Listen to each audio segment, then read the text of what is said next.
मानिए तीनों एक ही बातें, तीनों एक ही बातें, मैं 3 बार एक ही चीज पढ़ाऊंगा और आप बुक से भी जब पढ़ेंगे तो तीनों बार आपको वही चीजें दिखाई पड़ेंगी। सो आप ध्यान से सुनिएगा। पहला टॉपिक है dynamic state of body constituent.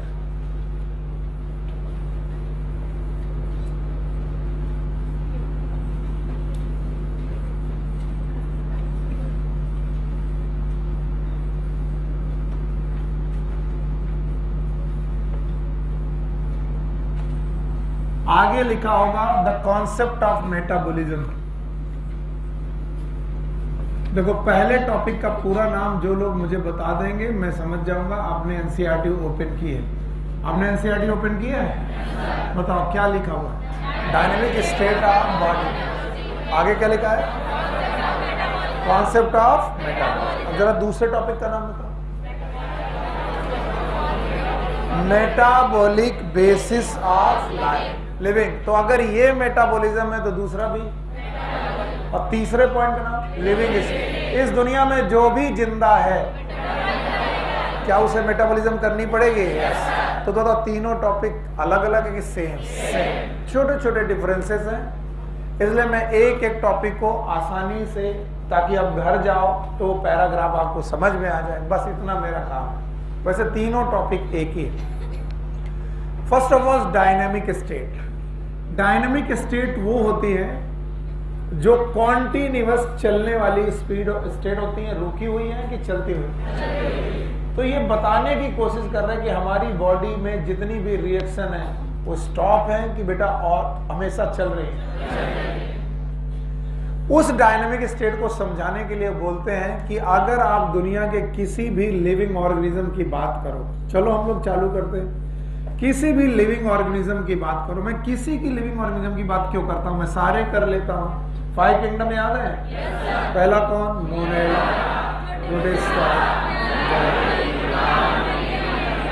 Monera is simplest और कॉम्प्लेक्स?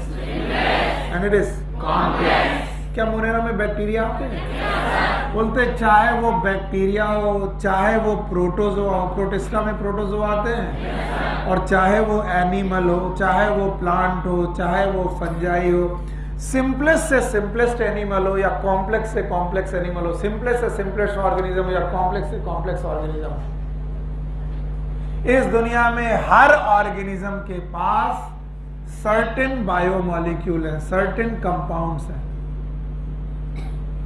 हर ऑर्गेनिज्म के पास कुछ कंपाउंड्स हैं, कुछ केमिकल्स हैं, कुछ मॉलिक्यूल्स हैं, and these certain compounds are known as biomolecules. अभी मैंने चैप्टर की शुरुआत में ही बायोमॉलिक्यूल्स की डेफिनेशन बताई थी। All the carbon containing molecule extracted from tissue. किसी भी सेल से कोई भी बेटा आप लिविंग मॉलिक्यूल निकालो, it is known as bio. एक छोटा सा पॉइंट है, इस दुनिया में जो भी जिंदा है उसके पास क्या है? बायो। और बोलते हैं इन बायोमॉलिक्यूल की अपनी कुछ कंसंट्रेशन है। एनसीईआरटी की लाइनों में मैं चल रहा हूं, इनकी अपनी एक सर्टेन कंसंट्रेशन है, certain, that is range of concentration, certain concentration है। और इस कंसंट्रेशन को हम लोग मोल पर सेल में देख सकते हैं। एक सेल में कितने मोल, या मोल पर लीटर, 1 लीटर ब्लड में कितने मोल, एटसेट्रा, अलग अलग तरीके की कंसंट्रेशन में इसे नापा जा सकता है। तो बोलते हैं कि अगर कोई लिविंग ऑर्गेनिज्म आपको मिल जाए, चाहे वो बैक्टीरिया हो, चाहे वो प्रोटोजोआ हो, चाहे वो एनिमल हो, आप समझ लो उसकी बॉडी में कोई ना कोई बायोमॉलिक्यूल, बहुत सारे बायोमॉलिक्यूल है। उन बायोमॉलिक्यूल की अपनी कंसंट्रेशन है, और इन कंसंट्रेशन को तो मोल पर सेल, मोल पर लीटर के हिसाब से पढ़ सकते हैं। बोलते हैं इस सदी की सबसे बड़ी डिस्कवरी यही पता चली कि ये जो सर्टेन बायोमॉलिक्यूल है, their concentration is not fixed. Certain concentration है but concentration is not fixed. ये क्या भला बताना चाह रहे सब? अजीब सा। Concentration is not fixed. Not fixed का मतलब तुम ये नहीं बोल सकते हो कि बस 10 ही मोल मिलेगा या 5 ही मोल मिलेगा। इसका मतलब ये जो कंसंट्रेशन है ये कम और ज्यादा होती रहती है, और एक तरीके से रेंज ऑफ कंसंट्रेशन बनती है। फिक्स की रेंज ऑफ कंसंट्रेशन बनती है, और इस रेंज ऑफ कंसंट्रेशन बनने का कारण है उस मॉलिक्यूल में टर्नओवर पाया जाता है। ये सबसे ग्रेटेस्ट डिस्कवरी है कि हमने पता लगाया कि हमारी बॉडी में जो भी बायोमॉलिक्यूल है उनका टर्नओवर पाया जाता है, और टर्नओवर पाए जाने की वजह से उनका कंसंट्रेशन फिक्स नहीं है। ये टर्नओवर समझना बहुत जरूरी है। बोलते हैं let suppose this biomolecule is known as A. इस बायोमॉलिक्यूल का नाम ए बायोमॉलिक्यूल है। तो बोलते हैं आपकी बॉडी में बहुत सारी रिएक्शन ऐसी हैं जो इस ए बायोमॉलिक्यूल को बना रही हैं, यानी ऐसी रिएक्शन कहलाएंगी मेकिंग रिएक्शंस। और अगर मेकिंग रिएक्शन का अमाउंट बढ़ने लगा तो बताओ ए का अमाउंट घटेगा कि बढ़ेगा? फिक्स है कि बेटा चेंज होने लगा? यानी कंसंट्रेशन इज नॉट फिक्स। बताओ कंसंट्रेशन घटने लगे कि बढ़ने लगे? बोलते हैं बहुत सारी ऐसी रिएक्शन भी हैं जो इस ए मॉलिक्यूल को ब्रेक कर रही हैं, और अगर बेटा ए मॉलिक्यूल ब्रेक होने लगा तो बताओ कंसंट्रेशन बढ़ने लगे कि कम होने लगे? हाँ, तो बताओ कुछ रिएक्शन है जो इस ए मॉलिक्यूल को बना रही हैं और कुछ रिएक्शन है जो इस ए मॉलिक्यूल को घटा रही हैं। ये बनाने और घटाने के चक्कर में इसकी रिएक्शन फिक्स है कि वेरिएबल है? That concentration is not fix and it have turnover. It have क्यों टर्नओवर है? क्योंकि जो बायोमॉलिक्यूल मेरे यहां पर है वो जितना है उतना ही बना रहेगा। क्या वो बनता और बिगड़ता रहेगा? यस और नो? इन बनने वाली रिएक्शंस का नाम है एनाबॉलिक रिएक्शन। बोलो क्या नाम है? These are known as anabolic reaction. पहले भी पढ़ा चुका हूं। और ये ब्रेकिंग वाली रिएक्शन का नाम है कैटाबॉलिक। तो बोलते हैं अगर इस दुनिया में ये दोनों रिएक्शन ना होती, कौन कौन? एनाबॉलिक और कैटाबॉलिक, तो बताओ इस प्रोडक्ट का, इस कंपाउंड का कंसंट्रेशन फिक्स होता। और इसका फिक्स, इसका मतलब क्या चल रही है और क्या चल रही है, और ये कभी बंद। इसका मतलब तुम सो रहे हो, एनाबॉलिज्म बंद हो गई। चल रही है, तुम बेहोश हो, चल रही है, तुम भाग रहे हो, कौन? एनाबॉलिज्म भी कैटा। तो बॉडी जब तक जिंदा है, क्या बोला मैंने? ये रिएक्शन रुकने वाली, जो रुके ना वो स्टैटिक है कि डायनामिक? और हमारे टॉपिक का नाम क्या था? Dynamic state. तो मैं बेहोश हो गया, बताओ मैं बेहोश हो गया, फिर भी मेरी बॉडी स्टैटिक है कि डायनामिक? मैं सो रहा हूं, मैं बैठा हूं, यानी मैं दौड़ रहा हूं तो मैं डायनामिक हुई, लेकिन मैं सो रहा हूं तो भी, क्योंकि मेरी बॉडी की रिएक्शन कभी रुकने वाली। कई बार लोग बोलते हैं यार तुम बड़ी डायनामिक पर्सनालिटी हो। इस दुनिया में हर पर्सनालिटी डायनामिक है। कोई एक बंदा डायनामिक नहीं है कि यार वो बड़ा डायनामिक है, वो बड़ा कमजोर है। Every person in this world is dynamic. Why? क्योंकि एवरी पर्सन इज लिविंग, और हर पर्सन अगर जो लिविंग है उसमें क्या चल रही होंगी? एनाबॉलिज्म और कैटाबॉलिज्म। और जब तक एनाबॉलिज्म और कैटाबॉलिज्म चलती रहेंगी आपकी बॉडी में कोई रिएक्शन रुकने वाली। तो अगर रिएक्शन रुकने वाली नहीं है तो आप स्टैटिक हैं। आगे भी मैं बढ़ूंगा, इतना बता पाओगे? इतना बताओ, चाहे बैक्टीरिया हो, चाहे प्रोटोजोआ, चाहे कोई भी हो, क्या हमारे बॉडी में कुछ बायोमॉलिक्यूल है? उनकी कंसंट्रेशन अलग अलग है। और इस दुनिया की ग्रेटेस्ट डिस्कवरी में एक डिस्कवरी ये है कि उन कर्सन कंपाउंड का क्या है, यानी उस कंसंट्रेशन का कंसंट्रेशन फिक्स है कि नॉट फिक्स? बनती बिगड़ती रहती है, पर क्या बनने बिगड़ने के बावजूद भी वो रेंज ऑफ कंसंट्रेशन शो करती है। याद रखना, कुछ रिएक्शन उसे बनाती हैं, कुछ उसे तोड़ती है। बताओ बनाने वाली रिएक्शन का है, तोड़ने वाली का है? बोलती ये एनाबॉलिक और कैटाबॉलिक रिएक्शन का सम टोटल क्या कहलाता है? तो जब तक लोग जिंदा हैं क्या चलता रहेगा? और जब तक मेटाबॉलिज्म चलता रहेगा बॉडी स्टैटिक है कि डायनामिक? नहीं आया ना? कुछ लोग घूर के देख रहे कि सर ये क्या समझा रहे हो, इतना चाहिए मुझे, और इतना कैसे समझ में आएगा? ऐसे समझ में आएगा। आ गया? अब दिखाई पड़ रहा है? अब जिनको दिखाई पड़ रहा है उनकी मन की आंखें खुल चुकी हैं। बताओ कितने किंगडम? सबसे प्रिमिटिव, सबसे एडवांस एनिमल और प्लांट है, ये सबसे एडवांस है। कोई भी हो, हर बंदे के पास बायोमॉलिक्यूल है, और बायोमॉलिक्यूल का कंसंट्रेशन फिक्स है? नहीं फिक्स है। तो कोई से बना रहा है, कोई बिगाड़ रहा है। बनने बिगड़ना रुका हुआ कि चल रहा है? एनाबॉलिज्म और कैटाबॉलिज्म रुक गई कि चल रही है? मेटाबॉलिज्म चल रही है, और रिएक्शन कभी बंद?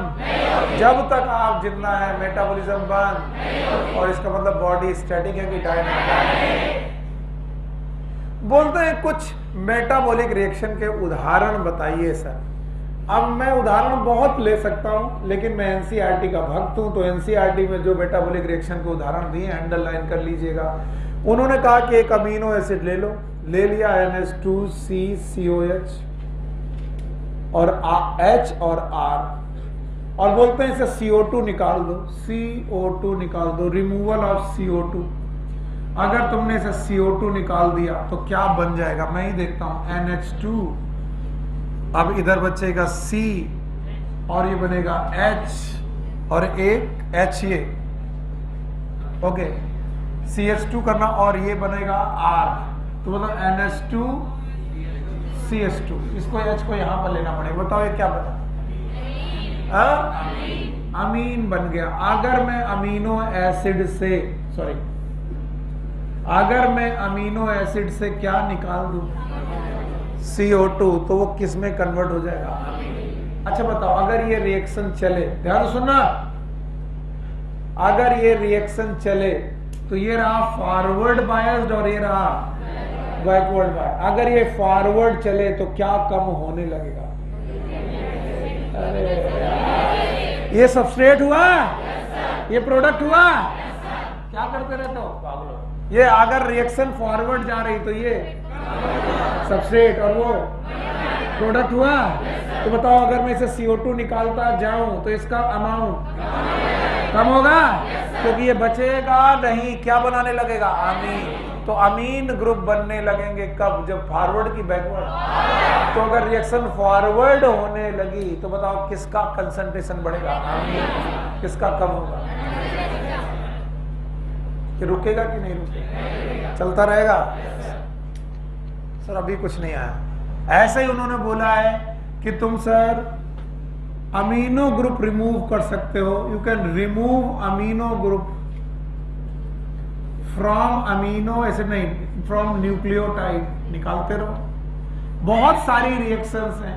आप डाइसैकेराइड का डाइजेशन कर सकते हो। अगर बताओ डाइसैकेराइड का 1,4 ग्लाइकोसिडिक बॉन्ड टूटा तो बताओ क्या बनेगा? पता ही नहीं है। अरे 2 शुगर ली, 2 शुगर के बीच में कौन सा बॉन्ड? 1,4 ग्लाइकोसिडिक बॉन्ड टूट गया। ये अलग, ये अलग। डाइसैकेराइड को तोड़ा तो मोनोसैकेराइड बनेगा। ये 3 मेटाबॉलिक रिएक्शन दी गई हैं। अब इनको रट्टा मारो ना मारो, छोड़ दो, उसमें क्या फर्क पड़ता है? बताओ। मेकिंग रिएक्शन, मैं क्यों पढ़ा रहा हूं? मेकिंग रिएक्शन, ब्रेकिंग, कुछ एनाबॉलिक और कुछ कैटाबॉलिक रिएक्शन दिए हैं, याद कर लोगे। अमीनो एसिड से क्या निकालोगे? अमीन। तो क्या बनेगा? अमीन बनेगा। क्या निकाला था? CO2। क्या बना? अमीन। नहीं आया। क्या डाइसैकेराइड को हाइड्रोलाइज कर सकते हो? क्या बनेगा? मोनोसैकेराइड। ऐसी बहुत सारी रिएक्शन है। देखो, इस पूरी के पूरे पैराग्राफ में केवल ये बताने की कोशिश की जा रही है कि आपकी बॉडी जब तक जिंदा है आप क्या करते रहोगे? मेटाबॉलिज्म। और जब तक आप मेटाबॉलिज्म करते रहोगे रिएक्शन रुकने वाली नहीं। और रिएक्शन अगर रुकने वाली नहीं है तो आप स्टैटिक हैं कि डायनामिक हैं? अब एक और बात, ये जितनी भी मेटाबॉलिक रिएक्शन है, हम कहां फंस गए? ये मेटाबॉलिक रिएक्शन आइसोलेटेड कंडीशन में नहीं हो सकती।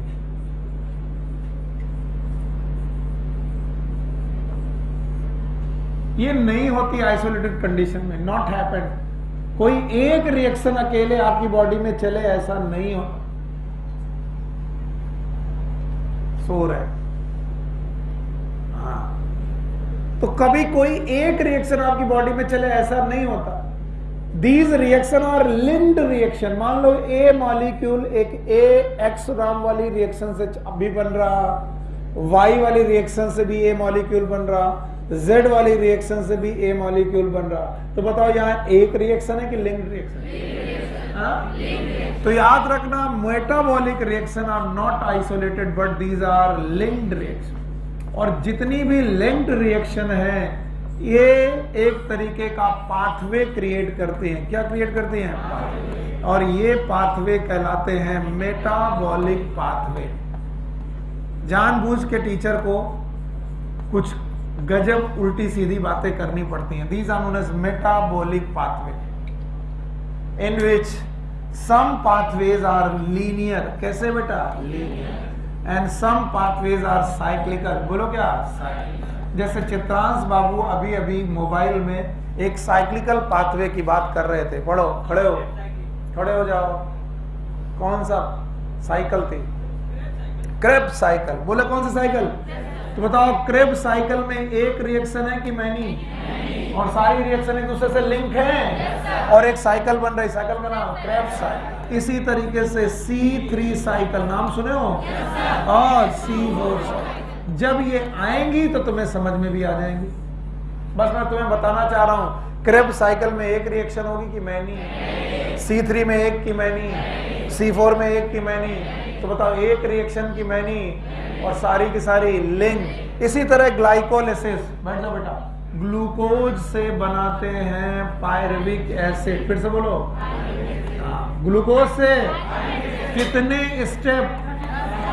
क्या 10 रिएक्शन है? और सारी रिएक्शन एक दूसरे से लिंक है। और साइकिल है कि लीनियर है?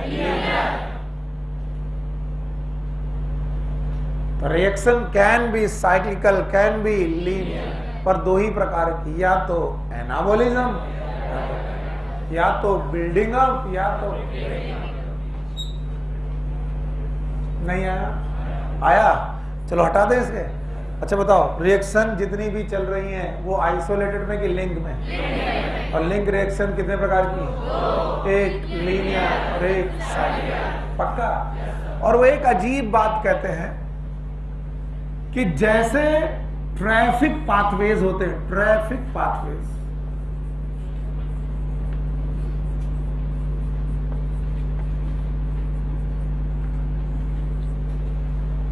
एक तरफ से गाड़ियां आ रही हैं चौराहे पर, दूसरी तरफ को चली जा रही है। इधर से गाड़ियां आ रही है, इधर चली जा रही है। लाइकवाइज इसका उल्टा भी पॉसिबल है। बताओ, ये भी पढ़ाना पड़ता है। इधर से गाड़ियां आ रही हैं, इधर जा रही है, इधर से गाड़ियां आ रही है, इधर जा रही है। अब बताओ, ये चौराहे पर आपके पास एक सिग्नल होता है, रेड सिग्नल, याद है? एक होता है येलो सिग्नल, बच्चों को पढ़ा रहे हैं, और एक ग्रीन। बच्चों, कब रुकना चाहिए, कब तैयार होना चाहिए और कब भागना चाहिए? पक्का? तो बताओ, अगर तुमने इन सिग्नल को फॉलो नहीं किया और आप बेतरतीब भागे तो क्या आप टकरा जाएंगे? क्या आपको मिस हैपनिंग हो जाएगी? और मिस हैपनिंग होंगी तो रोड एक्सीडेंट होंगे। एक्सीडेंट होंगे? क्या पढ़ा रहा हूं मैं उल्टा सीधा? रोड एक्सीडेंट बिल्कुल होंगे। ठीक ऐसे ही बेटा मेटाबॉलिक पाथवेज है। क्यों पढ़ाता हूं मैं ये सब बातें? एनसीईआरटी ने क्या क्या पढ़वाया मुझसे मैं ही जानता हूं। इसी तरीके से मेटाबॉलिक पाथवेज है जिनमें कुछ रिएक्शन साइक्लिकल चल रही हैं, कुछ रिएक्शन लीनियर चल रही हैं, और ये रिएक्शन एक दूसरे से लिंक चल रही हैं। पर याद रखना, बोलते हैं किसी भी हेल्दी इंडिविजुअल में, किसी भी हेल्दी इंडिविजुअल में आज तक एक भी रिएक्शन मिस हैपनिंग नहीं हुई है। मिस हैपनिंग नहीं हुई है। Not a single reaction which have the miss happening. तो रोड में एक्सीडेंट पॉसिबल है, ट्रैफिक पैथवेज में एक्सीडेंट पॉसिबल है, लेकिन मेटाबॉलिक पाथवेज में एक्सीडेंट पॉसिबल कि इम्पॉसिबल? इम्पॉसिबल, अगर आप कैसे हैं? हेल्दी। और अब वो पूछते हैं कि क्यों यहां पर एक्सीडेंट हो जाते हैं और क्यों यहां पर एक्सीडेंट नहीं होते? सिग्नल खराब नहीं है, क्योंकि यहां पर आप अपनी स्पीड को कंट्रोल नहीं कर पाते हो, आप अपनी डायरेक्शन को कंट्रोल नहीं कर पाते हो, लेकिन मेटाबॉलिक पाथवेज की अंडरलाइन कर लेना एनसीईआरटी में जहां लिखा हो, हर मेटाबॉलिक पाथ में जो रिएक्शन होती है उनका डेफिनिट रेट होता है, यानी वो उसी रेट से चलेंगी और उनका एक डेफिनिट डायरेक्शन होता है, यानी वो रिएक्शन ना तो उससे तेज चलेंगी ना तो उससे स्लो चलेंगी, और जिस डायरेक्शन में चल रही हैं उसी डायरेक्शन में चलेंगी। और मेटाबॉलिक रिएक्शन का डेफिनिट रेट और डेफिनिट डायरेक्शन होना ही ये बताता है कि रिएक्शन रुकी है कि चल रही है, लेकिन मिस हैपनिंग, क्योंकि स्पीड कंट्रोल में है और डायरेक्शन भी कंट्रोल में है, तो एक डेफिनिट स्पीड में चले जाना और एक डेफिनिट स्पीड से और डेफिनिट रेट से डेफिनिट डायरेक्शन में चले जाना, it is known as dynamic state. बोलो कौन सा स्टेट? कोई पूछे व्हाट इज डायनेमिक स्टेट, तो ये मत बोलना कि जो चल रहा है वो डायनेमिक स्टेट है। तुम्हें नींद आ रही बेटा? अब मैं कल पूछूंगा व्हाट इज डायनेमिक स्टेट तो तुम नहीं बता पाओगे। तो टीचर को तो लगता है वो बहुत अच्छा पढ़ा रहा है, और उधर उन्होंने जमाई से उसको ब्लो ऑफ कर दिया, हटाओ यार कुछ भी नहीं। What is dynamic state? Having the definite rate and definite direction in metabolic reaction is known as dynamic state। इसका मतलब मेरी बॉडी में जो रिएक्शन है क्या वो एक स्पीड से रुकेंगे कि चलती रहेंगी और एक डायरेक्शन को जाती रहेंगी? उन डायरेक्शन का होना और उनमें एक स्पीड होना, ये कैसा स्टेट है? स्टैटिक की डायनेमिक? Dynamic state. अब बताओ, हम सो रहे तो ये डायनेमिक स्टेट रुकेगी? बेहोश होने पर? मर जाने पर? नहीं, मर जाने पर रुक जाए। तो जब तक जिंदा है तब तक डायनेमिक है, और जब मर गए तो डायनेमिक की स्टैटिक? डायनेमिक की स्टैटिक। बिटिया जानवी हो क्या तुम? यस, कल काय नहीं आई? खड़ी हो, खड़ी हो, जरा इसको हटाओ। कल क्यों नहीं आए?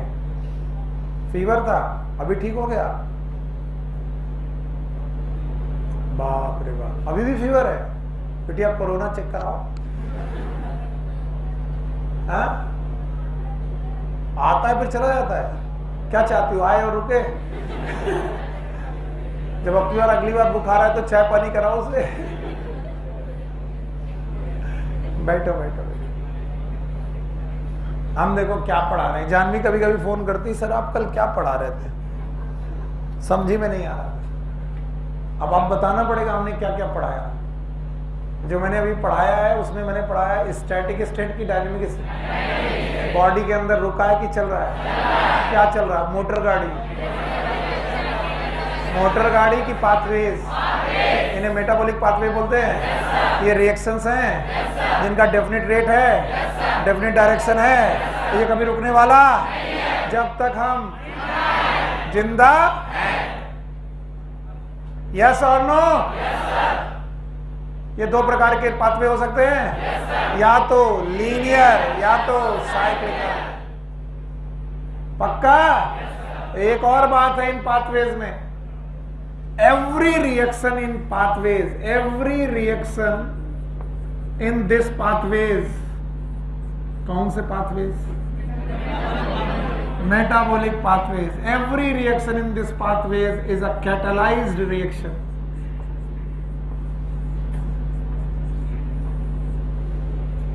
और ये कैटालिसिस करते हैं एंजाइम्स। कौन करते हैं? तो बताओ, enzymes are protein, no doubt, but these are the biological catalyst. बोलो क्या है?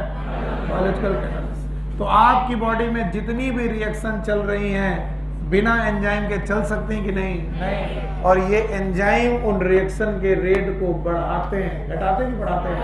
तो बताओ, डायनेमिक स्टेट और डायनेमिक हो जाएगी अगर कौन इन्वॉल्व हो जाएगा? थैंक यू वेरी मच इतना सुनने के लिए। इस पैराग्राफ में एक क्वेश्चन आएगा और वो ये आएगा, एक क्वेश्चन बन सकता है कि जब तक जिंदा हो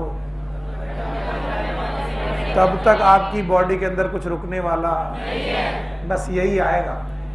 अगर आप बेहोश हो तब भी चल रहा है, और अगर आप सो रहे हो चल रहा है, अगर आप मर गए नहीं चलेगा। तो living state is static state की dynamic. Thank you very much. दूसरा टॉपिक है मेटाबॉलिज्म, बेसिस ऑफ लाइफ।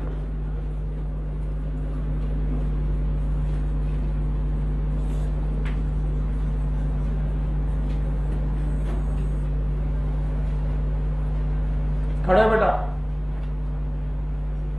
मैंने दो प्रकार की मेटाबॉलिज्म आपको पढ़ाई थी, primary metabolism and secondary metabolism. मैं एक स्टेप नहीं पढ़ाने वाला, तुमको बताना पड़ेगा व्हाट इज प्राइमरी मेटाबॉलिज्म।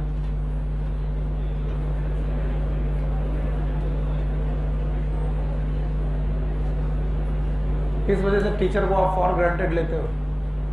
ये टॉपिक मैं पढ़ा चुका हूं। There is a two kind of metabolism. मेगा खड़े हो।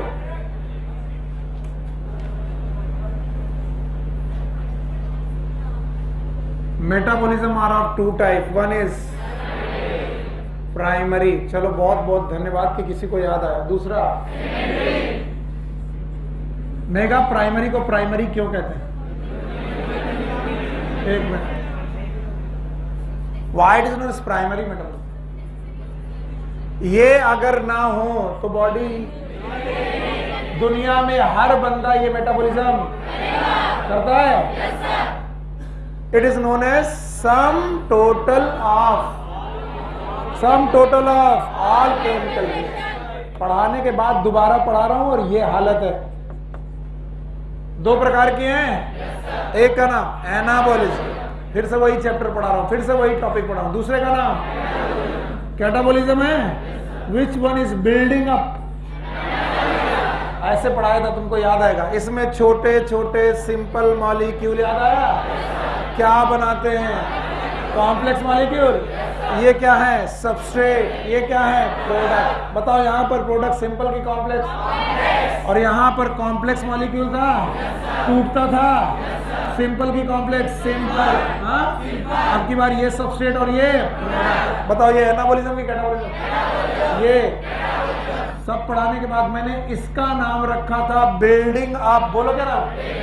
And that's why it is also known as biosynthetic reaction. बोलो क्या नाम? एनसीईआरटी में अंडरलाइन करो जहां बायोसिंथेटिक लिखा हो। खड़े खड़े करो, बैठ जाएगा। Why it is known as biosynthesis? क्योंकि चीजें इसमें टूट रही हैं कि बन रहे हैं? And now this is catabolism, building up की ब्रेकिंग अप? Breaking up. सब पढ़ा चुका हूं, बस इनके एग्जाम्पल। सरदार जी खड़े होइए। मैं कैसे डेराइव्ड लिपिड पाऊंगा? अगर मुझे डेराइव्ड लिपिड चाहिए तो मैं क्या करूं कि मुझे डेराइव्ड लिपिड मिल जाए? Lipid are of three types, simple, complex. Now the derived lipid का मतलब क्या है? समीम, हाँ? सिंपल लिपिड की क्या कर दें तो डेराइव मिलेंगे? मैंने बोला था सिंपल लिपिड की मैं क्या कर दूं? हाइड्रोलिसिस कर दूं, और क्या मिलेगा? Complex lipid. यस, सॉरी, क्या मिलेगा? डेराइव। यस और नो? अच्छा, चित्रांश बाबू खड़े हो। अब मुझे डेराइव लिपिड का एग्जांपल बताओ। Chloroplast, very good. खड़ी हो। हाँ हाँ, डिराइव्ड लिपिड का नाम है कोलेस्टेरॉल। पढ़ाया था मैंने? मैं तो खुद ही हार गया हूं जब मैं पढ़ा करके पूछता हूं नहीं बता। बताओ डिराइव्ड लिपिड का नाम। क्या वो सिंपल लिपिड से बनता है? बताओ सिंपल लिपिड कितने प्रकार के? बोलो। एक है फैटी एसिड, दूसरा ग्लिसराइड। क्या आपको फैटी एसिड सिंपल लगता है? क्या मैं फैटी एसिड की हाइड्रोलिसिस करूं तो कोलेस्ट्रॉल बन सकता है?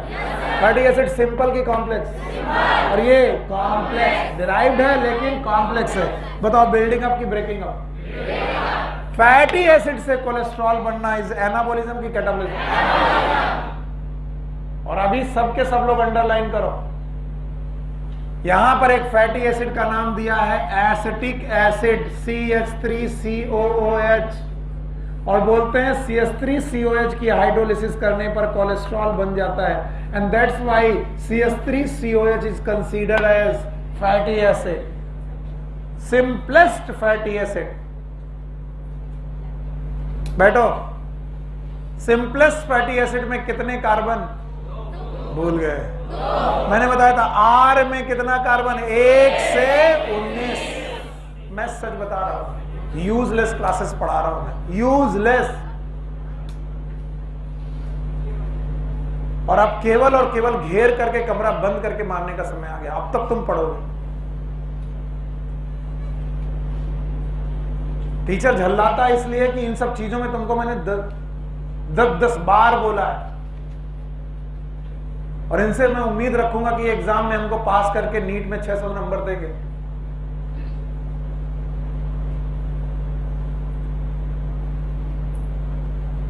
फैटी एसिड का फॉर्मूला याद है? RCOH। हर कार्बोक्सिलिक एसिड फैटी एसिड है ऐसा? R का कार्बन 1 से लेकर 19 तक। अगर R में 1 कार्बन तो फैटी एसिड में 2, तो मिनिमम कार्बन का फैटी एसिड 2, और उसका नाम एसिटिक एसिड। तो क्या एसिटिक एसिड एक फैटी एसिड है? Yes sir. और वो सिंपल है कि कॉम्प्लेक्स? सिंपल। क्या सिंपल फैटी एसिड से कोलेस्ट्रॉल बन सकता है? Yes sir. डिराइव्ड लिपिड क्या? एनाबॉलिज्म की कैटाबॉलिज्म? एनाबॉलिज्म। अंडरलाइन करो। मिला? Acetic acid can produce cholesterol, acetic acid can produce cholesterol, and it is a derived lipid that is known as cholesterol। और simple चीजें यहां कॉम्प्लेक्स चीजों में तब्दील हो रही है। एनाबॉलिज्म की कैटाबॉलिज्म? कैटाबॉलिज्म। तो कभी मैं एनाबॉलिज्म का एग्जांपल पूछूं, जवाब चाहिए होगा? मुझे 10 जवाब नहीं चाहिए, एनसीईआरटी वाला चाहिए। बोलो। Acetic acid can be change into cholesterol. अब बैठो, अब अकल आएगी तुमको। And now here breaking up reaction में कहते हैं glucose can be break into pyruvic acid, and this reaction is known as glycolysis. अगर कोई बच्चा 11th और 12th पढ़ के यहां पर बैठा है तो वो ग्लाइकोलिसिस नहीं सुना कि मैं मान नहीं सकता।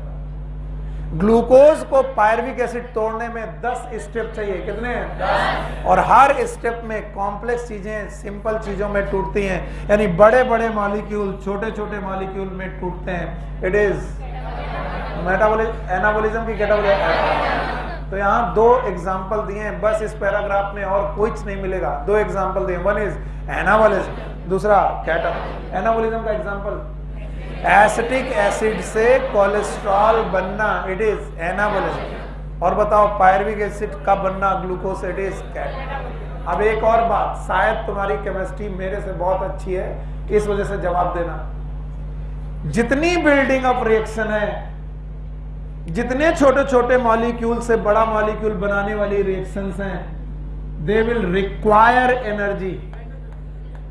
ब्रेक बेटा, रिलीज एनर्जी और रिक्वायर एनर्जी है, इनको एनर्जी की जरूरत मिलेगी। इसलिए ये सारी रिएक्शन एक्सोथर्मिक के एंडोथर्मिक।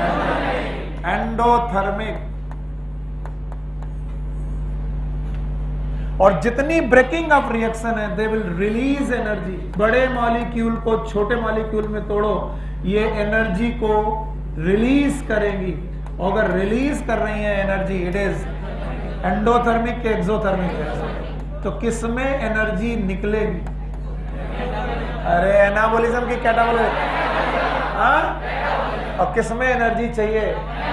और ये सारी रिएक्शन कहां चल रही है? ब्रह्मांड में, सेल में। सेल में कुछ रिएक्शन में एनर्जी चाहिए, यस और no?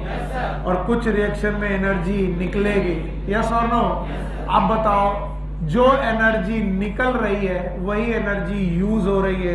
Energy neither created nor destroyed. कहीं से एनर्जी निकली और कहीं यूज हुई, यस और नो? तो बोलते हैं कोशिका में एनर्जी का मतलब हीट की ATP. What is ATP? Adenosine triphosphate. तो बताओ, अगर तुम अमेरिका गए तो करेंसी क्या है? इंडिया में रुपया। अगर तुम सऊदीया गए तो जो भी है, दरहम, दीनार, अच्छा रियाल। अच्छा, अब अलग अलग कंट्री की अलग अलग करेंसी है। अगर तुम सेल की कंट्री में गए तो तुम चाहे जितना रुपया ले जाओ, उसे किस में कन्वर्ट होगा? ATP. And that why ATP is known as energy currency of cell. Energy currency of cell. तो जो भी बेटा एनर्जी का आदान प्रदान है वो किस रूप में हो रहा होगा? एटीपी। तो यहां पर एटीपी की जरूरत है और यहां पर एटीपी रिलीज हो रही है। बताओ किन रिएक्शन में एटीपी रिलीज हो रही है और किस में बेटा यूज हो रही है? दूसरा टॉपिक भी गया। 3 क्वेश्चन बन सकते हैं, केवल इस पैराग्राफ से 3 क्वेश्चन बन सकते हैं। क्वेश्चन पे ध्यान दो। पहला question, what is the example of anabolism, cholesterol वाला। दूसरा question, what is the example of catabolism. And तीसरा question, what is ATP considered as? It is energy currency. Cell में एनर्जी का आदान और प्रदान, टेक एंड गिव, किसके थ्रू? ATP. Full form adenosine triphosphate. इसी से बेटा एनर्जी का लेना देना है। हटा दे रहा हूं। Now the third is living state. फिर से वही बात है, एक ही बात को 3 बार घुमा घुमा के बता करके एनसीईआरटी ने ये वाले चैप्टर को बहुत गड़बड़ कर दिया। पर सुनो, थोड़ा अंतर है। बोलते हैं जो भी आदमी यहां जिंदा है उसके पास बायोमॉलिक्यूल होगा। फिर से बोलते हैं, और बोलते हैं इन बायोमॉलिक्यूल्स की अपनी एक कंसंट्रेशन होती है। फिर से यही बात बोलते हैं। और अब की बार उन्होंने कुछ बायोमॉलिक्यूल का नाम दे दिया। जैसे उन्होंने बोला ग्लूकोज नाम के मॉलिक्यूल का कंसंट्रेशन 4.5 मिलीमोल से लेकर के 5 मिलीमोल तक होता है। हाँ, नई बुक में बदल दिया। कितना? 6.2 से। देखो मेरे पास पुरानी बुक है तो मेरी गलती नहीं है, मुझे सच में मोलर कंसंट्रेशन में नहीं है। एक मिनट आराम से बोलो। 4.5 से 4.2 मिलीमोल से लेकर 6.1 मिलीमोल। ये नई बुक है। पर लीटर, इट इज पर लीटर। तो ये जो दूसरा वाला कंसंट्रेशन है इसे ध्यान दीजिएगा क्योंकि इसमें पर लीटर कंसंट्रेशन नहीं। 4.2 मिलीमोल से 6.1 मिलीमोल पर लीटर ये ग्लूकोज की कंसंट्रेशन होती है। और लीटर मतलब ब्लड के पर लीटर में 4.2 मिली नहीं हो सकता है भाई। इसके बाद वो आपको हार्मोन्स की कंसंट्रेशन बताते हैं। बोलते हैं हार्मोन्स की कंसंट्रेशन बहुत कम होती है। इट इज इन नैनोग्राम्स पर ml। अब होता क्या है कि इस तरीके के क्वेश्चन चिरकुट कोचिंग वाले लोग पूछते हैं। वो आपसे पूछेंगे कि बताओ एनसीईआरटी में ग्लूकोज की कंसंट्रेशन कितनी लिखी है। अब आपको नहीं आया तो आपको लगेगा आपके टीचर ने नहीं पढ़ा, इसलिए आपके टीचर ये सब पढ़ाते हैं। वरना तुम खुद देखो ग्लूकोज की कंसंट्रेशन कितनी दी गई है? 4.2 मिलीमोल से 6। और हार्मोन्स की कितनी, नैनो। ये बताने की चीजें नहीं है, आपको आनी ही चाहिए। फिर बोलते हैं ये बायोमॉलिक्यूल कुछ रिएक्शन से बनते हैं और कुछ रिएक्शन में बिगड़ते हैं। फिर से वही बात, there are some reactions which are making this molecule, where are some reaction in which this molecule is going to break, making and breaking। बताओ इन रिएक्शन का नाम एनाबॉलिज्म और उनका नाम कैटाबॉलिज्म। जागो बेटा जागो, बस हम एंजाइम शुरू करने वाले हैं। हम समझ रहे हैं कि तुम बोर हो रहे हो, चलो तुम ही खड़ी हो। नहीं अपने बगल में रखो। सर मैं सो थोड़ी ना रही थी, मैं तो ध्यान लगा के सुन रही थी। आप नहीं बेटा, उसको मालूम है किसको उठना।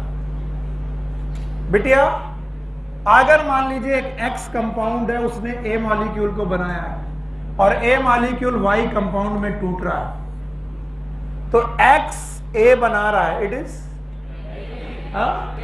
और ए वाई बना रहा है, इट इज ब्रेक। अगर बेटा y ज्यादा बना तो a बढ़ेगा कि कम होने लगा, और अगर x से a ज्यादा बना, x कम होने लगा तो a घटेगा कि बढ़ेगा, पता ही नहीं। हम तो आधे नींद में। तो बताओ क्या ये रिएक्शन, एवरीबॉडी यार, क्या ये रिएक्शन अपने आप को इक्विलिब्रियम में डालने की कोशिश करेंगी? यस।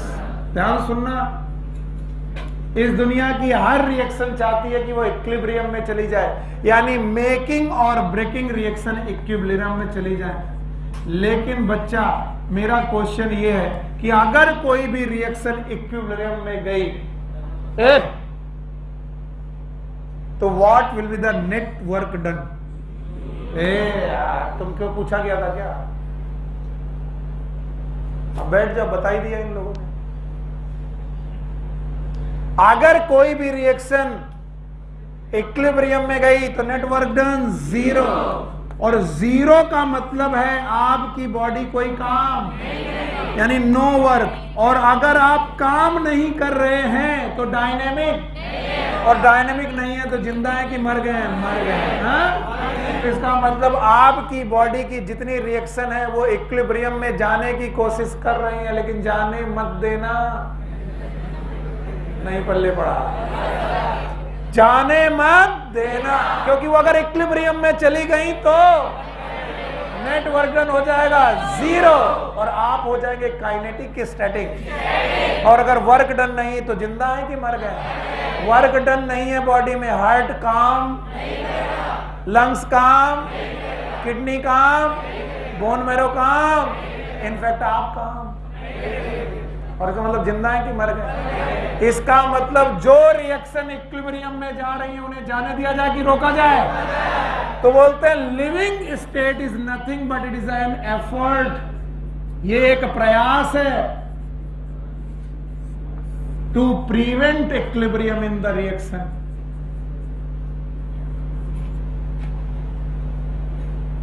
तो कोई पूछे what is living state? It is an effort. ये एक प्रयास है। क्या प्रयास है? कि बॉडी की जितनी भी रिएक्शन है वो इक्विलिब्रियम में चली जाए। और बोलते हैं इसी प्रयास के दौरान अगर हम लोग कॉन्टिन्यूअस इन रिएक्शन को इक्विलिब्रियम से जाने से रोकते रहे तो ये रिएक्शन हमेशा स्टेडी स्टेट में बनी रहेंगी। किस स्टेट में? Steady state is equilibrium state की नॉन इक्विलिब्रियम। और अगर कोई स्टेडी स्टेट में है तो स्टैटिक है कि डायनामिक है? यानी डायनामिक का मतलब वो रिएक्शन रुक गई है कि चल रही है, और अगर चल रही है तो नेटवर्क डन जीरो। बताओ, तीनों पैराग्राफ एक ही के बाद एक ही को डिफाइन कर रहे हैं। एक बोल्ड लेटर में लाइन लिखी है, सारे लोग एनसीईआरटी पढ़िए। क्या लिखा है? दिखाओ बेटा, मेरे साथ पढ़िए यार। Hence the living state is non equilibrium steady state to able to perform work. मुझे बताओ, अगर कोई रिएक्शन इक्विलिब्रियम में चली गई तो नेटवर्क डन हो जाएगा जीरो। अगर आपकी बॉडी की सारी रिएक्शन इक्विलिब्रियम में चली गई तो आपकी बॉडी काम, और अगर काम नहीं कर रही तो नेटवर्क डन। और इसका मतलब आप जिंदा हैं कि मर चुके हैं? राम नाम आपका अल्लाह हाफिज हो चुका है ना? कुछ ऐसा ही बोलते हैं। अलविदा। यार हम उर्दू सीखने की कोशिश कर रहे हैं, सुना है उर्दू में शायरी बड़ी अच्छी होती है। अच्छा तुम्हें सौरभ को शायरी वायरी याद होगी? रिसेंटली तुम्हारे साथ कुछ हुआ है? किसको आती? शान को? अरे शान को कुछ नहीं आता। ये शायरी और गजल की दुकानें नहीं है, पागल थे। इधर आओ तो बताओ हमारी रिएक्शन इक्विलिब्रियम में जाएगी कि नहीं जाएगी? जाने की कोशिश करेगी। हम जाने देंगे कि नहीं जाने? और नहीं जाने देंगे तो इक्विलिब्रियम में रहेंगे कि स्टीडी में? और तो बताओ हमारी लिविंग स्टेट एक प्रयास है। किस बात का प्रयास है? कि इक्विलिब्रियम हो कि ना हो। भाइयों बहनों, the next topic is enzyme. बड़ी मुश्किल से मुक्ति मिली मुझे बायोमॉलिक्यूल के उन सारे पार्ट से।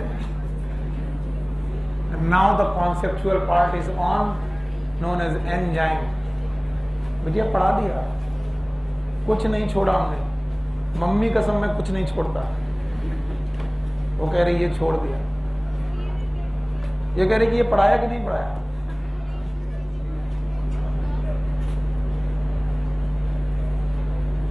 शेर की चाल बाज की नजर बाजीराव की, और सुनील सर की। शक नहीं करते बेटा, सर सब पढ़ा दे। आप क्या कर रहे हो? एंजाइम का मतलब है लैटिन वर्ड, एन का मतलब इनसाइड, जाइम का मतलब ईस्ट। यानी पहला एंजाइम कहां से डिस्कवर्ड किया गया, तब से ये एंजाइम शब्द चल रहा है। Enzymes are biological catalyst.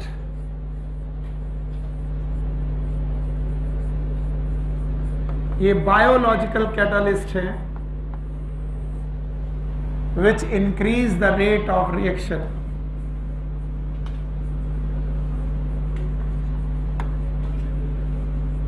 एकदम शांत रहिएगा, बड़ी मुश्किल से हम लोग उन पॉइंट से बाहर आए हैं और ये बहुत कॉन्सेप्चुअल पार्ट है।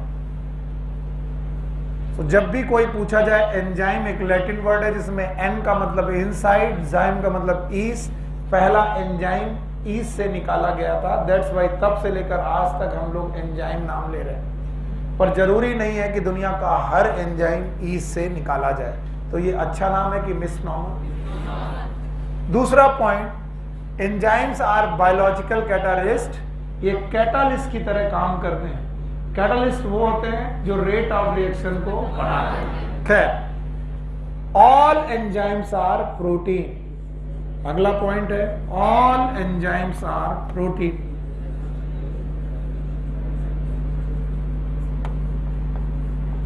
Accept ribozyme. And ribozyme, my dear student, it is a nucleic acid. और न्यूक्लिक एसिड में भी डीएनए की आरएनए, और आरएनए में भी 23S आरएनए। प्रोकैरियोटिक आरएनए कि eukaryotic? Prokaryotic. And since enzymes are protein and they are biologically active, ये एक ऐसी प्रोटीन है जो बायोलॉजिकली एक्टिव है, यानी वो किसी रिएक्शन में हेल्प कर रहे हैं। So if any protein is biologically active, if any protein is biologically active, शान खड़े हो। अगर कोई भी प्रोटीन बायोलॉजिकली एक्टिव है, बाकी लोग शांत रहेंगे, उसके कौन से स्ट्रक्चर के बारे में हम बात कर रहे हैं? How many types of the structure in protein are present? अरे यार शांत रहो भाई।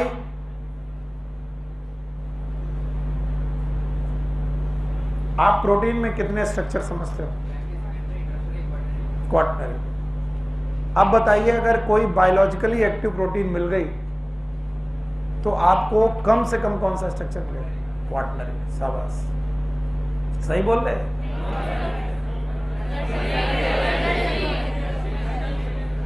कम से कम कौन सा स्ट्रक्चर है? टर्सरी। बैठो, अब उससे बगल वाले से कह दो कि तुम्हें डिस्टर्ब ना करे, उठा के फेंक देंगे बाहर।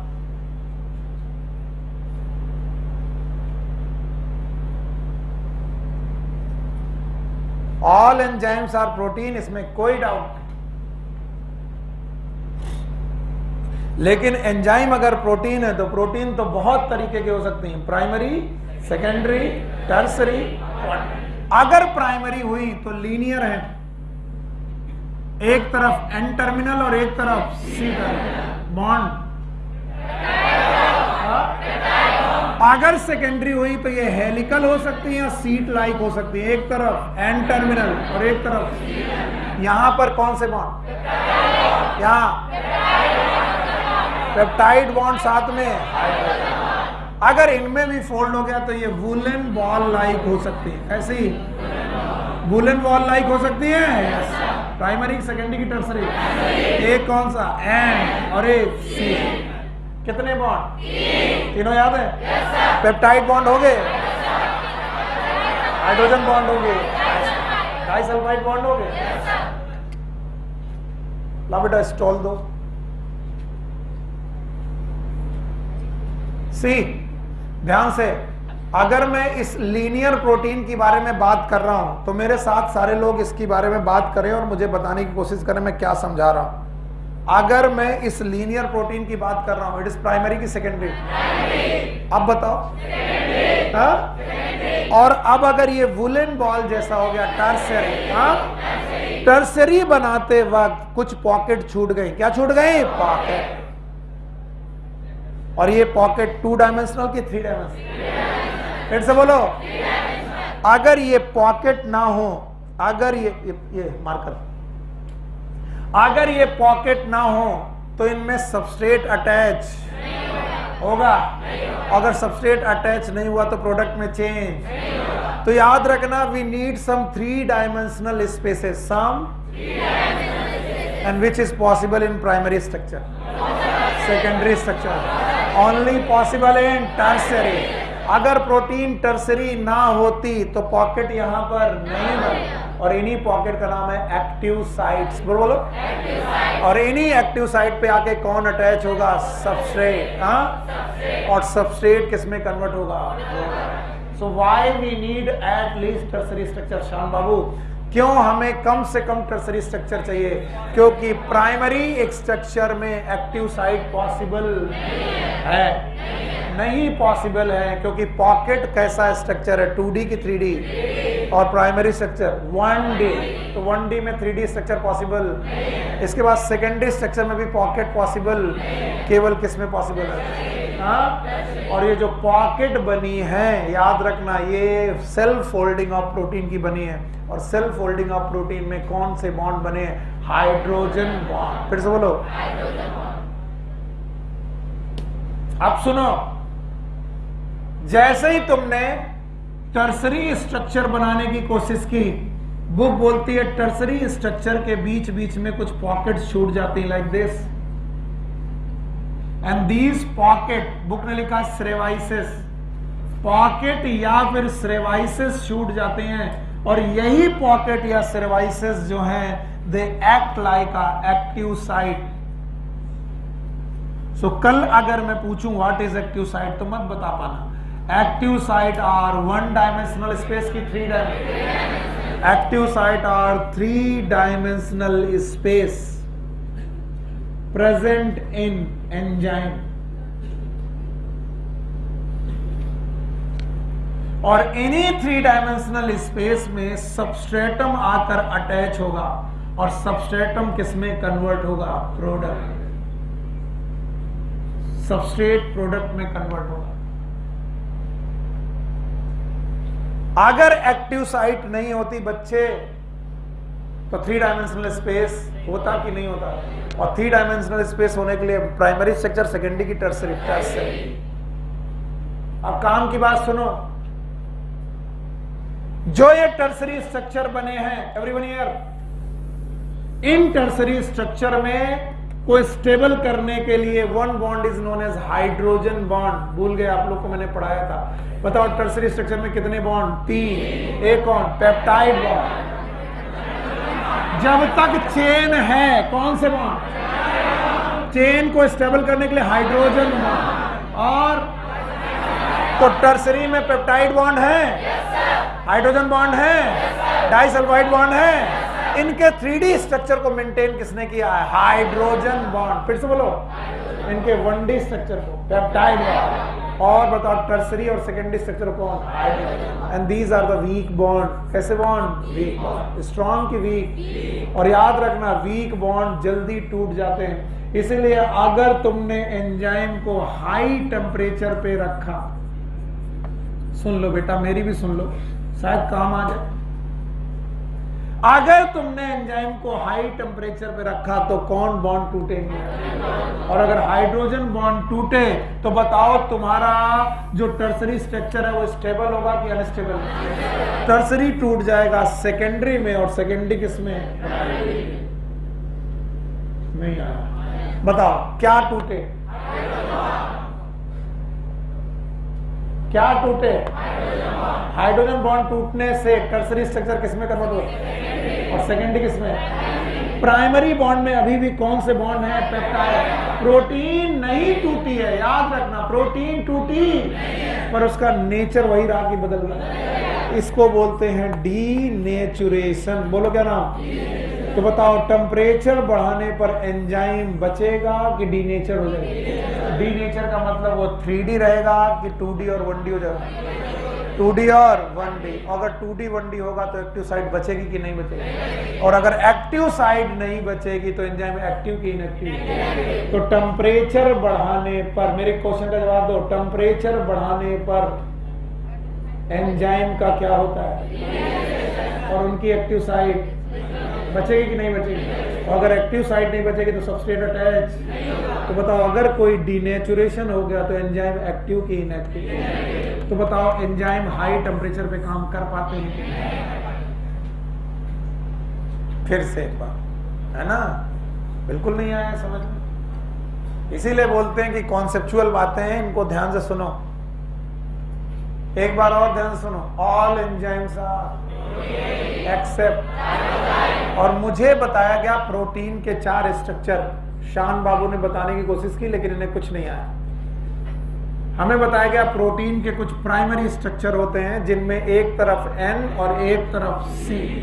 जिन लोगों ने क्लासेस ज्वाइन नहीं की है वो बेवकूफ हैं। और मैंने कई बार लोगों से बोला, मेरी क्लास में बीच में बैठने वाले लोगों को बड़ी मुश्किलें होती कि जो मैं पीछे पढ़ा के आया हूं 2-3 महीने से, वो मैं यहां पर पूछूंगा। और तब आपको बड़ा बुरा लगता है कि सर आप पूछ क्यों रहे? कम से कम उस चैप्टर का पीछे वाला पोर्शन आपको आना चाहिए। प्रोटीन के कितने स्ट्रक्चर पढ़ाए? 4। पहला, एक तरफ N टर्मिनल और एक तरफ बीच में बॉन्ड पेप्टाइड। लीनियर है? अब बताओ, इन्हीं में फोल्ड पड़ने लगे, हेलिक्स बनने लगी। एक तरफ N और एक तरफ C। ये प्राइमरी स्ट्रक्चर था, ये सेकेंडरी। बताओ प्राइमरी में कोई भी 3D स्पेस पॉसिबल? सेकेंडरी में भी एक्टिव साइट नहीं है। अब मैं टर्सरी स्ट्रक्चर बना रहा हूं, वुलन बॉल लाइक स्ट्रक्चर, ऊन के गोले जैसा स्ट्रक्चर। और ऊन के गोले जैसे स्ट्रक्चर में भी एक टर्मिनल N और एक C। इस ऊन के गोले जैसे स्ट्रक्चर को बनाते वक्त कई बार कुछ पॉकेट्स छूट जाएंगी। These pockets और स्रेवाइसिस,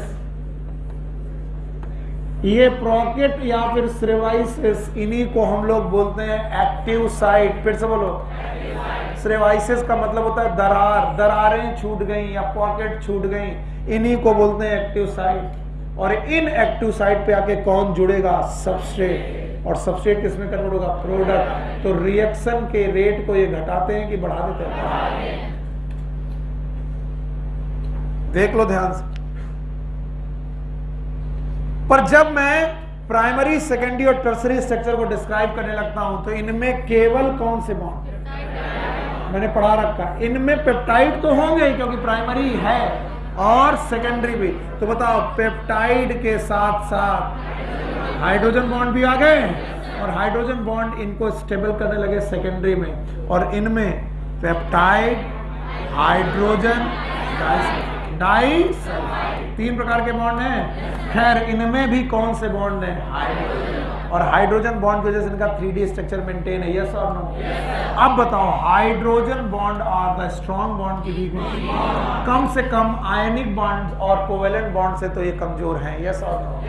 अब बताओ, जैसे तुमने टेम्परेचर हाई किया प्रोटीन टूट जाएगी? नो, प्रोटीन नहीं टूटेगी। हाई टेम्परेचर 40 डिग्री से ज्यादा ले गए, बताओ प्रोटीन टूटेगी कि नहीं? लेकिन टर्सरी किस में कन्वर्ट होगा? सेकेंडरी, और सेकेंडरी प्राइमरी। बताओ, सेकेंडरी प्राइमरी में कन्वर्ट होने लगा, मतलब प्रोटीन का नेचर बदलने लगा। वो पहले किस में था? टर्सरी, टर्सरी से सेकेंडरी, सेकेंडरी से प्राइमरी।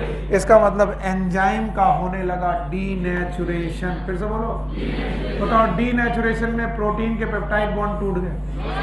ऐसा नहीं हुआ। कौन सा बॉन्ड? हाइड्रोजन। और हाइड्रोजन बॉन्ड टूटने की वजह से वो 2D हो गया या फिर 1D। और अगर 2D 1D हो गया तो बताओ एक्टिव साइड है कि नहीं है? नहीं, एक्टिव साइड नहीं रहेंगे। अगर एक्टिव साइड नहीं बची तो सबस्ट्रेट अटैच होगा कि नहीं? तो एंजाइम एक्टिव की इनएक्टिव? तो बताओ, हाई टेम्परेचर पर जाते जाते एंजाइम एक्टिव की इनएक्टिव? और कल ही पढ़ा दिया था मैंने, if a protein is biologically active it must have at least tertiary structure. Why tertiary structure? We have to add the substrate, and substrate have some 3-dimensional structure. तो 3-dimensional structure को attach करने के लिए space भी कैसे चाहिए? 3 dimension। और 3-dimensional space तभी पॉसिबल है जब वो प्राइमरी रखे, सेकेंडरी रखे कि टर्सरी। अभी भी नहीं आया? आया? अब सुनो, बोलते हैं यही एक ऐसी बात है जो इनऑर्गेनिक कैटालिस्ट और ऑर्गेनिक कैटालिस्ट में अंतर पैदा करती है। जो इनऑर्गेनिक कैटालिस्ट होते हैं, लाइक मेटल्स, जैसे कि जिंक है, प्लैटिनम है, ये सब कैटालिस्ट है। ऑर्गेनिक है कि इनऑर्गेनिक? बोलते हैं इनऑर्गेनिक कैटालिस्ट लो टेम्परेचर पे भी काम कर सकते हैं, मीडियम टेम्परेचर पे भी काम कर सकते हैं, और हाई टेम्परेचर में भी काम कर सकते हैं। ये इनऑर्गेनिक कैटालिस्ट की बात है, क्योंकि इनऑर्गेनिक कैटालिस्ट में कहीं भी कोई एक्टिव साइट वाला मसला ही नहीं। बट जब तुम एंजाइम की बात करने लगोगे, whenever you talk about the enzyme, and that enzyme is known as biological catalyst। बोलो कौन सा कैटालिस्ट? Biological catalyst. ये इनऑर्गेनिक कैटालिस्ट जैसा है कि अलग है? अलग। क्यों? क्योंकि ये 40 डिग्री टेम्परेचर के नीचे के टेम्परेचर में काम कर पाएगा। अगर तुमने 40 डिग्री टेम्परेचर से ज्यादा कर दिया, एंजाइम बचेगा कि डीनेचर? डीनेचर। एक्टिव की इनएक्टिव? इनएक्टिव।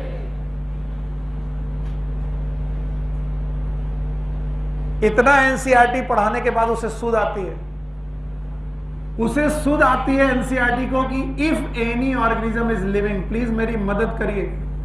अगर आपने मेरी मदद की, आपकी अपने आप मदद हो जाएगी। अगर कोई ऑर्गेनिज्म लिविंग है, sorry, if any organism is living, तो उसमें मेटाबॉलिज्म है, और अगर मेटाबॉलिज्म है तो उसमें एंजाइम जरूर होंगे, यस और नो? फिर उन्हें याद आता है there are some bacteria known as archaebacteria. नाम सुने हो? जो लो टेम्परेचर में कि हाई, क्या कुछ आर्की बैक्टीरिया हाई टेम्परेचर में काम कर लेते हैं? तो बोलते हैं हाई टेम्परेचर पर भी कुछ बैक्टीरिया रह लेते हैं, और अगर बैक्टीरिया हाई टेम्परेचर पर रह रहे हैं तो क्या कर रहे होंगे? और उनके पास क्या होंगे? तो बोलते हैं there are some organism which have heat stable enzyme also. कुछ एंजाइम ऐसे भी हैं जो हीट स्टेबल होते हैं, यानी दुनिया का हर प्राणी 40 डिग्री के ऊपर एंजाइम रिएक्शन नहीं करता है, करता है। कुछ ऐसे लोग हैं जो हॉट स्प्रिंग्स में रहते हैं, थर्मो एसिडोफिल है। तो बताओ, क्या वो लोग, उन लोगों के एंजाइम हीट में बचते होंगे कि टूट जाते हैं? बचते हैं। क्या तुम लोगों ने टैक पॉलीमरेज का नाम है? यस, आपने एक बैक्टीरिया का नाम सुना होगा, थर्मस एक्वेटिकस, याद है? इस थर्मस एक्वेटिकस का एक एंजाइम है, बहुत बार पढ़ाता हूं, नाम है टैक पॉलीमरेज। फिर से बोलो, क्या ये 100 डिग्री टेम्परेचर तक काम कर लेता है? यस, 100 डिग्री सेंटीग्रेड तक ये एंजाइम काम कर सकता है। तो दुनिया का हर एंजाइम 40 डिग्री के ऊपर खराब हो जाएगा। यस, सुन नहीं रहे भाई तुम लोग? तुम्हारा दिमाग रुक जाता है कभी कभी। ज्यादातर एंजाइम हाई टेम्परेचर पर काम करेंगे। क्यों नहीं करेंगे? क्योंकि उनके डीनेचुरेशन होने की संभावना है। कौन से बॉन्ड टूट जाएंगे? पक्का। पर दुनिया में कुछ एंजाइम ऐसे भी हैं जो हाई टेम्परेचर पे भी काम कर लेते हैं। यस और नो? सारे एंजाइम की कुछ ऐसे बैक्टीरिया जो कहाँ रहते होंगे? हाई टेम्परेचर में, उनके एंजाइम भी हाई टेम्परेचर पे काम कर लेते होंगे। यानी वो टेम्परेचर सेंसिटिव है कि स्टेबल? स्टेबल। इतना पढ़ाओगे तभी मैं आगे बढ़ूंगा। एंजाइम में मैंने जो पढ़ाया मुझे बताओ। हाँ, इट इज द एनवायरमेंट, जो भी जिस एनवायरमेंट में एंजाइम काम कर रहा, तो जो तुम्हारा बॉडी टेम्परेचर होगा वो एनवायरमेंट का टेम्परेचर होगा, क्योंकि तुम bacteria, you are not the mammal जो तुम अपने बॉडी को रेगुलेट कर सको। इस दुनिया में हर ऑर्गेनिज्म कॉन्फॉर्मर है। क्या है? Except mammal and birds. Yes और नो? तो तुम उस चक्कर में मत रहो। चलो जवाब दो मुझे। ये क्या है भाई? अच्छा, R2 बैच की केमिस्ट्री की क्लास होगी जिसका टाइमिंग है 3:30 से 6। फिर लिखा है R2 बैच के स्टूडेंट रुके। तो आप लोगों की क्लास 3:30 से 6 के बीच में R2 बैच की क्लास होगी। जो R2 बैच के बच्चे हैं वो रुक जाएंगे और वो 3:30 से 6 के, या फिर चले जाने के बाद 3:30 पे आ जाएंगे। ये लो भैया लेते जाओ। हम सोचे कि पोरवाल सर लड्डू बंटवा रहे हैं, हम बंटवा दें, हम बंटवा दें लड्डू। काहे मन? दिवाली के लड्डू।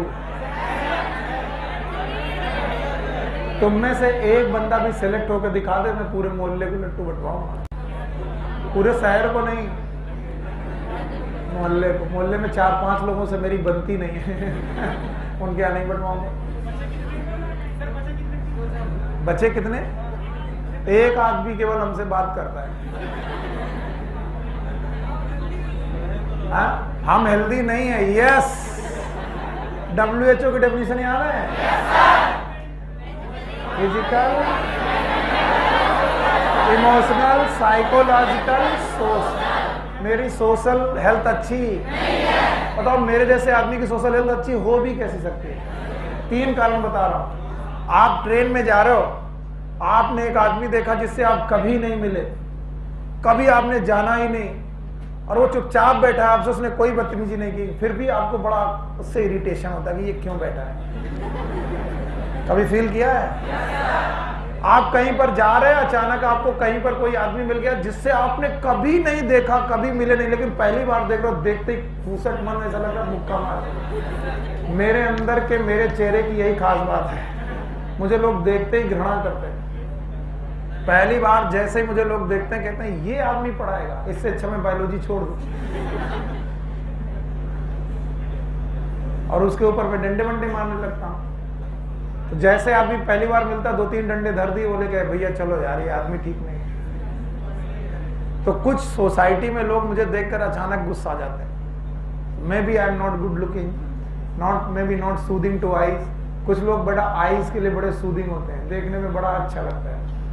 हाँ ये लोग अच्छे लोग। सरताज कहाँ जा रहे हो? कह रहे यार एक तो तबीयत ठीक नहीं, ऊपर से बकवास कर रहे हैं, पढ़ा रहे भैया, अब आए हो तो पढ़ के जाओ। ऐसे लोग मुझे अच्छे लगते हैं जो मेरे कर्तव्य का ज्ञान कराते हैं मुझे। बताओ एंजाइम याद है? एंजाइम मतलब इनसाइड, पहला एंजाइम कहाँ मिला था? ईस्ट में मिला था। उसके बाद से सारे एंजाइम ईस्ट में मिले। All enzymes are except tertiary structure रखते हैं। टर्सरी स्ट्रक्चर बनाते वक्त सर्वाइसेस छूटती हैं, पॉकेट छूटती है। पॉकेट और सर्वाइसेस छूटे पे एक्टिव साइट बनती है। कौन अटैच होगा? सबस्ट्रेट। सबस्ट्रेट किस पे कन्वर्ट होगा? प्रोडक्ट। पक्का? बताओ, अगर मैं टेम्परेचर बढ़ा दूं तो हाइड्रोजन बॉन्ड बचेंगे कि टूट जाएंगे? टर्सरी स्ट्रक्चर टूटेगा, सेकेंडरी में बनेगा, सेकेंडरी प्राइमरी बनेगा।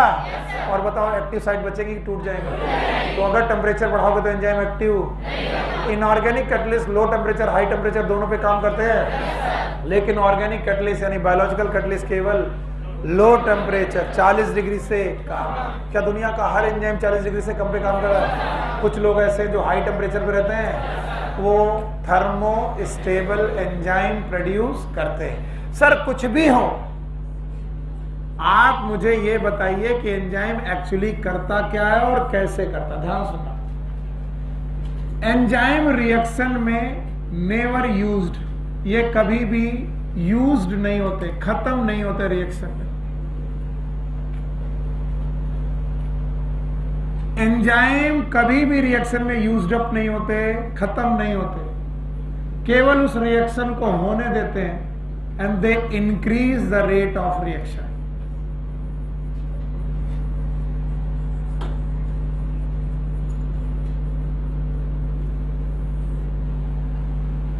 वो रिएक्शन के रेट को बढ़ा देते।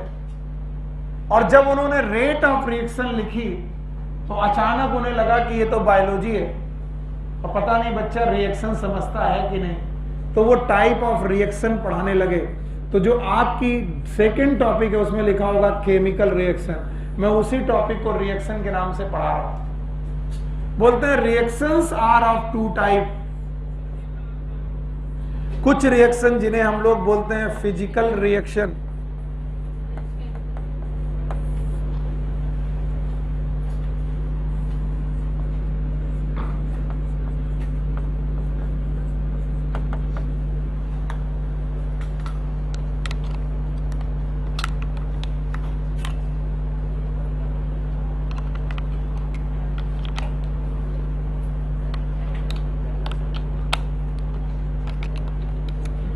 सरताज अगर ज्यादा तबीयत खराब हो तो चले जाओ, जाओ जाओ। इसकी हाँ सरताज की अगर ज्यादा तबीयत खराब हो रही है जाओ, आराम करो बेटा, ऐसे बैठने का कोई मतलब नहीं, बाद में पढ़ा देंगे, अलग से पढ़ लेना। जाओ जाओ, अलग से कल आधा घंटा पहले आ जाना, मैं पढ़ा दूंगा। बताओ रिएक्शंस कितने प्रकार की? एक कौन? फिजिकल, दूसरा केमिकल। बोलते हैं फिजिकल रिएक्शंस वो रिएक्शन होती है जिनमें नो ओल्ड बॉन्ड ब्रेकिंग होती है, जिनमें बॉन्ड की ब्रेकिंग ना हो, पुराने बॉन्ड ना टूटे सबस्ट्रेट के, and there is no new bond formation. ना तो पुराने बॉन्ड टूटे ना तो नए बॉन्ड बने।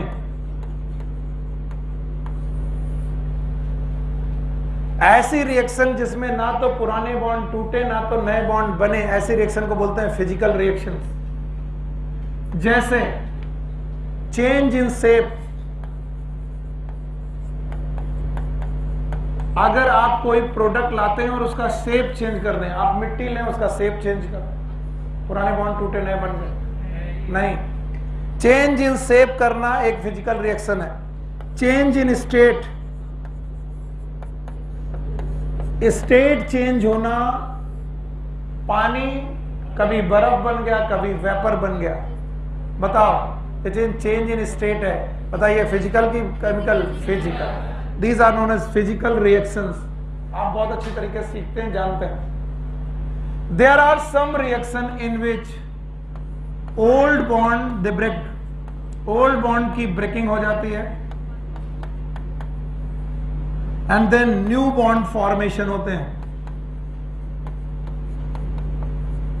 और जो नया प्रोडक्ट होता है it is all together different. और इस केमिकल रिएक्शन को इन्होंने लिखा है, एक रिएक्शन बुक में देखो अच्छा लगेगा, इन्होंने बेरियम हाइड्रोक्साइड की रिएक्शन H2SO4 के साथ कराई है। बेरियम के अभी बॉन्ड OH के साथ है, और हाइड्रोजन के बाद सल्फर के साथ है, और जब ये रिएक्शन प्रोसीड हुई तो बना बेरियम सल्फेट, साथ में 2 मॉलिक्यूल वाटर बन गए। मैं इस रिएक्शन को दोबारा लिखना चाहूंगा, पता नहीं मैंने उधर क्यों लिख दी। Barium hydroxide when react with H2SO4 it will give rise BaSO4 plus 2H2O। इस रिएक्शन का पढ़ाने का मतलब मैं आपको केमिस्ट्री नहीं पढ़ाना चाहता, बिल्कुल नहीं पढ़ाना चाहता। मैं इस रिएक्शन से अपने मतलब की चीज निकाल रहा हूं। मेरे लिए barium sulphate is substrate, H2SO4 is substrate, where barium sulfate or a barium hydroxide is sulfate, barium sulfate is product and water is product। मुझे जितनी केमिस्ट्री याद है, अगर मैं गलत हूं तो मुझे चेंज कर दीजिएगा, आप लोग बता दीजिएगा सर आप गलत बोल रहे हो, क्योंकि कई बार बहुत पुरानी चीज है जो मैंने कभी पढ़ी थी। मुझे ये याद है कि जैसे ही ये रिएक्शन आगे की तरफ प्रोसीड होगी, क्या कम होने लगेंगे और क्या बढ़ने लगेंगे, ये बताया गया। जितना सबस्ट्रेट कम होगा उतना प्रोडक्ट बढ़ेगा। पर मुझे ये बताया गया था कि इनके जो प्रोडक्ट है या सबस्ट्रेट की कंसंट्रेशन को हम लोग ग्राम इक्विवेलेंट में तोलते हैं। अगर मैं कुछ गलत हूं तो बता देना। बताइए, जितने ग्राम इक्विवेलेंट बेरियम सल्फेट के कम होंगे उतने ही ग्राम इक्विवेलेंट किसके कम होंगे, H2SO, उतने ही ग्राम इक्विवेलेंट BaSO4 के बनेंगे, और उतने ही ग्राम इक्विवेलेंट उसके डबल 2 है ना, तो बताओ उतने उसके डबल क्या बनेंगे, पक्का बताओ। मैं ग्राम बोल रहा हूं कि ग्राम इक्विवेलेंट? अगर मैं ग्राम इक्विवेलेंट के चक्कर में ना पढ़ूं और मैं केमिस्ट्री के चक्कर में ना पढ़ूं तो मैं बताऊं, if S is a concentration of barium hydroxide, S is the concentration of H2SO4, तो बताओ ds by dt क्या है? हर सेकंड ds घट रहा कि बढ़ रहा? और ये किसके बराबर घटेगा? ds by dt of H2SO4। क्या ये ग्राम इक्विवेलेंट है? क्या ये ग्राम इक्विवेलेंट है? दोनों इक्वल क्या इक्वल? जितने ग्राम इक्विवेलेंट किसके जाएंगे? भाई ये बताओ, तुम लोगों को स्टोइकियोमेट्री पढ़ा दी गई है, मोल्स पढ़ा दिया है, तो ये समझ में आना चाहिए। आ रहा है? वरना मुझसे केमिस्ट्री की उम्मीद मत करो, मैं तो तुम्हारी नॉलेज को एक्सप्लोर कर रहा हूं कि मेरा काम चल जाएगा। तो बताओ, ds by dt का मतलब change in concentration of substrate per unit, change in concentration of substrate per unit. मैंने इसमें क्या लगाया? माइनस, मतलब ये कंसंट्रेशन बढ़ रही कि घट रही? और जितने इक्विवेलेंट घट रहे उतने बढ़ रहे। It will be dp by dt। What is dp by dt? Change in concentration of product per unit time. It is dp by dt into 2 कर सकते हो। It is change in concentration of product per unit time. कुछ पल्ले पड़ रहा है? तो कोई मुझसे पूछे what is R? R is rate of reaction. आपकी बुक ने लिखा है what is rate of reaction, तो मैं लिख सकता हूं rate of reaction is dp by dt। देखो अपनी बुक कहां पर लिखा है rate of reaction, it is dp by dt। What is dp by dt? Change in concentration of product per unit time. इसका मतलब अगर आप ये लिख रहे हो, इसका मतलब केमिस्ट्री आपकी बेटा सही ढंग से तैयार नहीं है, लिखने की जरूरत नहीं है। मैं फिर से एक बार R लिख दे रहा हूं। What is R? dp by dt। What is R? Full form rate of reaction. बताओ what is rate of reaction? Change in concentration of product per unit time. अब इसकी बायोलॉजी फील करते हैं। केमिस्ट्री देख लिया, जरा ध्यान से देखो। अगर मैं बोलूं 1 घंटे में 100 मॉलिक्यूल 100 ग्राम इक्विवेलेंट इसके कम हो रहे 1 घंटे में, तो 1 घंटे में 100 ग्राम इक्विवेलेंट इसके भी कम हो रहे हैं, और 1 घंटे में ही 100 ग्राम इक्विवेलेंट इसके बढ़ रहे हैं। पक्का 100 ही है, लेकिन कितना घंटा? 1। अब चेंज करो, 1 सेकंड में 100 ग्राम इक्विवेलेंट कम होने लगे, 1 सेकंड में 100 ग्राम इक्विवेलेंट कम होने लगे और 1 सेकंड में 100 ग्राम। बताओ, पहले जो काम 1 घंटे में हो रहा था अब वो 1 सेकंड में हो रहा है। रिएक्शन स्लो की फास्ट, यानी रिएक्शन की स्पीड को बताने वाला part is known as R. What is R? Rate of. अगर रेट ऑफ रिएक्शन को तुम समय के हिसाब से बताओ तो बताओ क्या ये वेलोसिटी का काम करेगा? यस। और वेलोसिटी तब जब रिएक्शन डिफाइन हो। मैं रिएक्शन बोल दूं हमेशा फॉरवर्ड जाएगी तो मैंने वेक्टर क्वांटिटी बना देनी है। बताओ, स्पीड इज स्केलर की वेक्टर, वेलोसिटी इज। तो बताओ किसमें डायरेक्शन चाहिए और किसमें डायरेक्शन नहीं चाहिए? तो बताओ, रेट ऑफ रिएक्शन को वेलोसिटी कह सकते हैं हमेशा जब क्या फिक्स हो? डायरेक्शन। मैंने कहा ये रिएक्शन हमेशा फॉरवर्ड बायस जा रही है, फॉरवर्ड जा रही है, तो what will be the rate of reaction? It will be the velocity of reaction. मैं ही गड़बड़।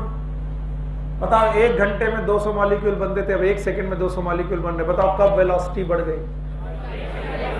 जब 1 घंटे में बन रही। क्या रिएक्शन तेज चलने लगी? तो रिएक्शन की स्पीड को बताने वाला बेटा जो मानक है उसे क्या बोलते हैं? Rate of reaction. तो बताओ, इस रेट ऑफ रिएक्शन को कौन बढ़ा देता है? एंजाइम। तो जो रिएक्शन स्लो चल रही है उसे कौन फास्ट कर देता है? तो रेट ऑफ रिएक्शन पढ़ाने के लिए इतनी सारी बात पढ़ाई है एनसीईआरटी। सो गए ना? सो जाओ। और इतना चाहिए मुझे तभी सोना। बताओ, रिएक्शन कितने प्रकार की? एक कौन? फिजिकल। और एक किसमें पुराने बॉन्ड ना टूटते ना नए बनते। चेंज इन शेप हो सकता है, चेंज इन स्टेट हो सकता है। केमिकल रिएक्शन सुने हो? पुराने बॉन्ड टूटते हैं, नए बनते हैं। बताओ, केमिकल रिएक्शन की एक रिएक्शन आपकी बुक में दी गई है।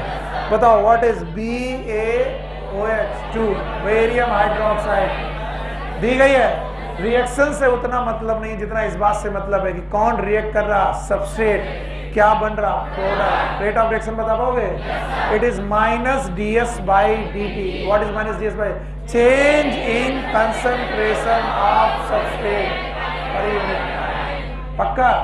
चलिए हम लोग अपनी तरीके से सोचते हैं। इधर आटा है, इधर रोटी बन रही है। जितना आटा खत्म होता जाएगा रोटियां उतनी ज्यादा बनती जाएंगी। यस और नो? बताओ, आटा जिस रेट से, जिस स्पीड से कम हो रहा, रोटियां उसी स्पीड से बनी। तो सबस्ट्रेट जिस स्पीड से, प्रोडक्ट उसी स्पीड से। इसीलिए rate of reaction R is dP/dt। What is dP? Change in concentration of product per unit. अचानक मम्मी को रोबोट जैसा काम करने लगी। बताओ, रेट ऑफ रिएक्शन घट गया कि बढ़ गया? रेट ऑफ रोटी फॉर्मेशन बढ़ गया। अगर कोई काम कम समय में ज्यादा होने लगे तो रेट ऑफ रिएक्शन। तो बताओ, रेट ऑफ रिएक्शन को वेलोसिटी बोल सकते हैं कब? जब डायरेक्शन बोलते हैं। इस रेट ऑफ रिएक्शन को 2 तरीके से बदला जा सकता है। One is temperature. अब ये सब एनसीईआरटी में लिखा है, मैं करूं क्या? तो बोलते हैं on increasing temperature rate of reaction also increases. Rate of reaction भी बढ़ जाता है। और इसको डिफाइन करने के लिए, टेम्परेचर को डिफाइन करने के लिए उन्होंने Q10 की वैल्यू डिफाइन की। And Q10 is known as temperature coefficient और टेम्परेचर कोसेंट।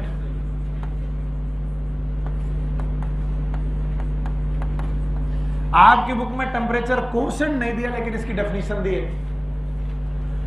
बोलते हैं हर 10 डिग्री टेम्परेचर बढ़ाने पर 10 degree centigrade increase in temperature, increase change भी increase in temperature, rate of reaction will get double. Rate of reaction double हो जाएगा। अब कुछ लोगों को नहीं समझ में आएगा, मेरे जैसे बुद्धि वाले जो होते हैं उनको नहीं समझ में आता। जैसे सुनो, 25 डिग्री टेम्परेचर पर रेट ऑफ रिएक्शन R था। कितना था? मैंने टेम्परेचर 35 डिग्री कर दिया, रेट ऑफ रिएक्शन 2R हो जाएगा। यानी 10 डिग्री टेम्परेचर बढ़ाने पर रेट ऑफ रिएक्शन। अब बताओ 45 डिग्री बढ़ाने पर 2 आवर की 4 आवर। जैसा 10 डिग्री बढ़ाने पर होता वैसा 10 डिग्री घटाने पर भी होगा। अगर मैं इसे 15 डिग्री पे ले जाऊं R/2, तो what is Q10?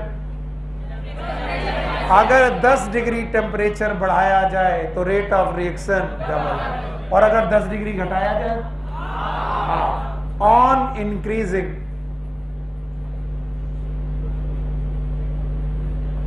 Temperature in the amount of 10 degrees centigrade, the rate of reaction get doubled. उल्टा भी हो सकता है, on decreasing 10 degree temperature,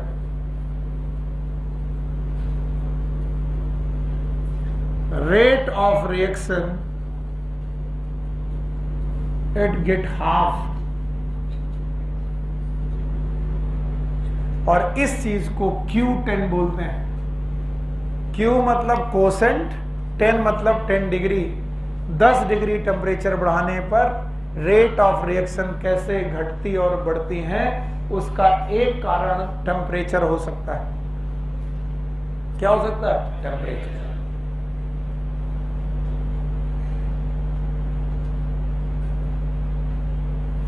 और दूसरा कारण इट इज एंजाइम। और कौन है जो रेट ऑफ रिएक्शन को बढ़ा सकता है? एंजाइम। एक है टेम्परेचर और दूसरा एंजाइम। याद रखना, एनसीईआरटी बुक्स में कोई भी चीज एवं ही नहीं दी गई है कि एवं ही कुछ लिख दिया गया।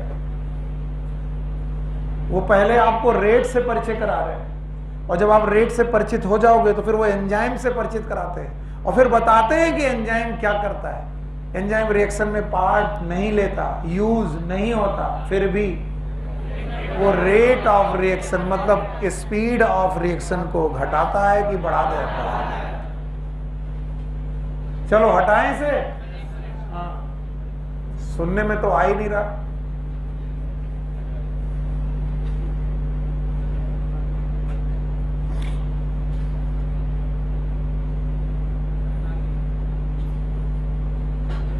इतना तक पहुंचाओ, फिर मैं बता दूंगा। अब देखो, ये वो पॉइंट होता है जिस समय पर आप मेरे साथ रेजोनेंस कर सकते हैं। नहीं करोगे तो तुम्हें नहीं आएगा। मैं फिर से बता दूं,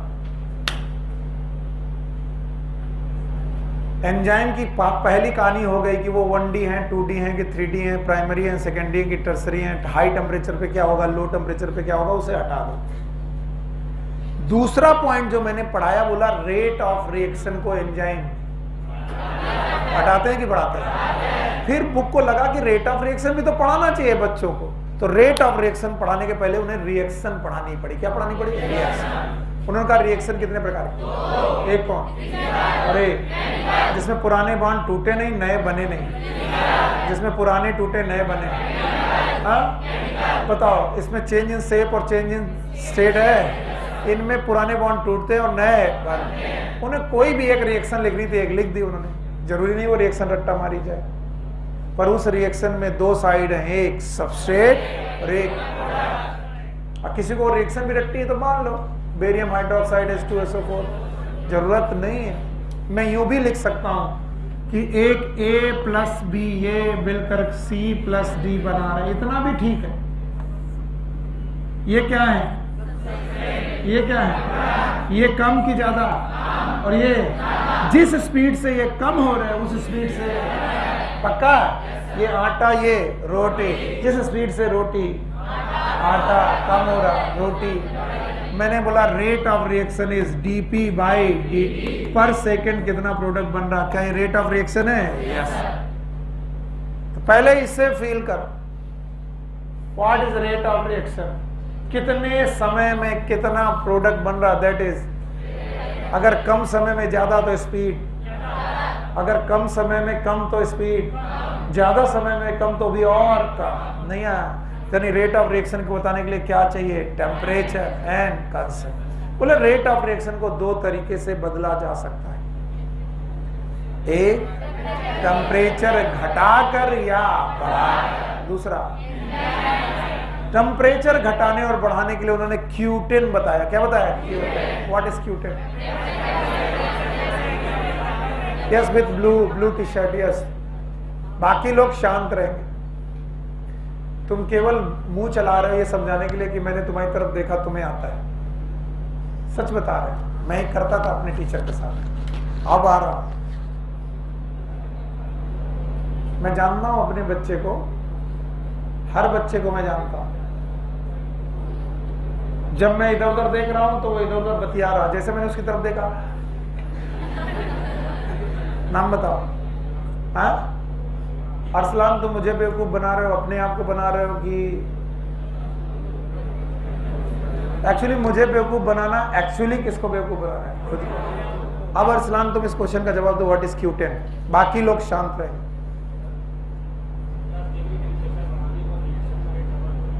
पक्का?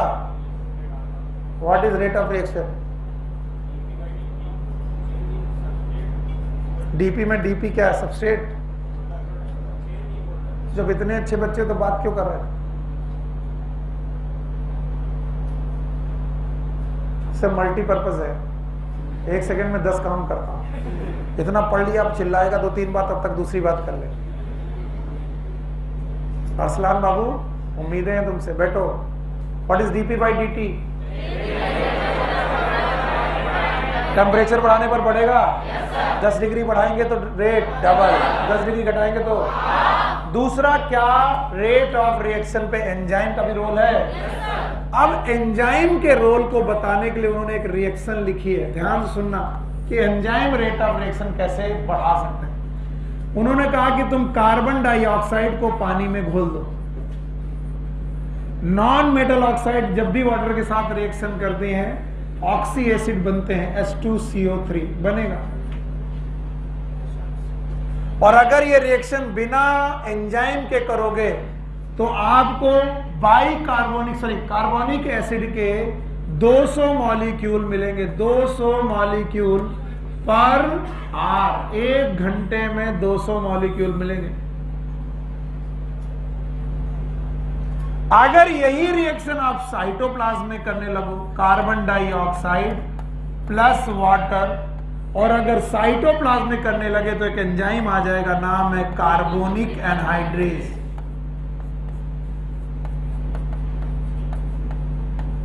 और ये जो कार्बोनिक एनहाइड्रेज नाम का एंजाइम होगा, ये भी H2CO3 बनाएगा। पर सुनो, बोलते हैं वो रिएक्शन जो 1 घंटे में 200 मोल पैदा कर रही थी, अब 1 सेकंड में 6 लाख मॉलिक्यूल, 6 लाख मॉलिक्यूल्स पर सेकंड। कहा 1 घंटा और 200 मॉलिक्यूल, कहा 1 सेकंड 6 लाख मॉलिक्यूल। तो टाइम बढ़ा कि घट गया? और मॉलिक्यूल घटे कि बढ़ गए? बढ़ गए। तो बताओ, रेट ऑफ रिएक्शन घटी कि बढ़ गए? बोलते हैं अगर तुम इसे कैलकुलेट करके देखोगे तो लगभग 10 million time rate of reaction 10 million times increase हुआ। और एंजाइम इतने पावरफुल लोग हैं। The same reaction which were happening in absence of enzyme, ये बहुत स्लो रिएक्शन थी, लेकिन the same reaction when happening in the cytoplasm, it is extremely fast reaction. One of the most speed up reaction, और that carbon dioxide का transport जब पढ़ते हैं RBC के द्वारा, याद है? उस रिएक्शन में कार्बन डाइऑक्साइड वाटर जोड़कर क्या बनाती है? H2CO3। एंजाइम कौन सा है? कार्बोनिक है। स्लो की फास्ट? क्या सेम रिएक्शन स्लो भी है? अंतर क्या है? वहां पर एंजाइम और यहां पर एंजाइम। तो बोलते हैं एंजाइम की प्रेजेंस होने पर रेट ऑफ रिएक्शन कैसे बढ़ जाती है, ये देखिए। और बोलते हैं एंजाइम ना तो रेट ऑफ रिएक्शन को बढ़ा रहे, साथ साथ में ये प्रोडक्ट का नेचर भी बदल देते हैं। अगला पॉइंट लिखूं इसके पहले, इसको पहले ठीक ठाक से ग्रेस्प कर लो, ग्रेस्प करो इसको ध्यान से। बताओ, CO2 H2O के साथ रिएक्शन कर रही है, हटा दें इसे। CO2 H2O के साथ रिएक्शन कर रही है, क्या बन रहा है? H2CO3। एब्सेंस ऑफ एंजाइम याद है? कितने मॉलिक्यूल? हाँ 200। और कार्बोनिक एंहाइड्राइड में कितना? 6 लाख मॉलिक्यूल पर आर के पर सेकेंड। कितना गुना? 10 मिलियन टाइम बढ़ गया। अब ध्यान सुनो, यहां तक कि enzyme can change the nature of substrate, sorry product. Enzyme can change the nature of product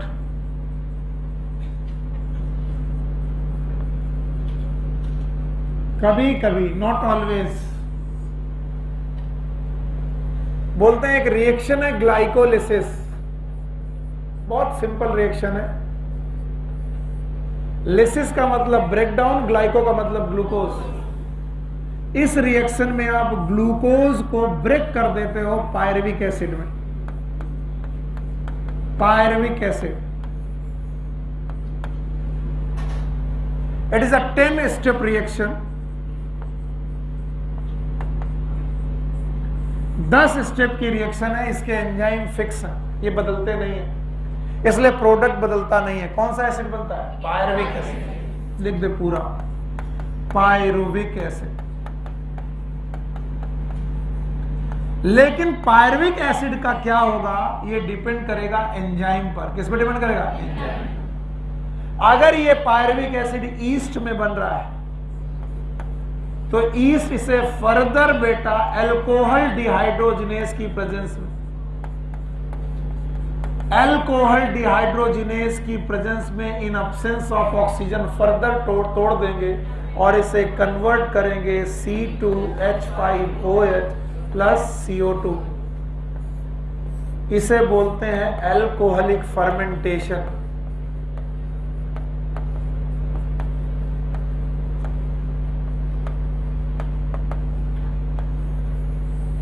and the same pyruvic acid अगर आप लैब में लैक्टिक एसिड बैसिलस में, लैक्टिक एसिड बैसिलस नाम के बैक्टीरिया में डाल दो पायरुविक एसिड, तो आपको मिलेगा लैक्टिक एसिड। और लैक्टिक एसिड क्यों मिलेगा? क्योंकि यहां पर एंजाइम होगा लैक्टेट डिहाइड्रोजिनेज। बताइए, पायरुविक एसिड पर जब अल्कोहल डिहाइड्रोजिनेज काम किया तो क्या प्रोडक्ट आया? अल्कोहल। और पायरुविक एसिड पर जब लैक्टेट डिहाइड्रोजिनेज काम किया तो क्या बना? Lactic acid. इसका मतलब एंजाइम बदलने पर प्रोडक्ट सेम रहा कि बदल गया? This is known as lactic acid fermentation. दोनों रिएक्शन फर्मेंटेशन ही है। Both reaction are the fermentation reaction. One is yeast fermentation, another one is bacterial fermentation. And बोलते हैं same reaction, it is happening in muscle, and in the muscles it is known as anaerobic reaction. बोलो कौन सी? यहाँ fermentation मत बोल देना muscle में fermentation होता है। सर आप ही ने पढ़ाया था, मैंने ऐसे नहीं पढ़ाया। फर्मेंटेशन हमेशा माइक्रोब्स में होता है। कहां पर? अगर हमारे मसल्स में भी यही रिएक्शन हो तो पायरुविक एसिड लैक्टिक एसिड में कन्वर्ट होता है। आप एंजाइम बदलिए, प्रोडक्ट बदल जाए।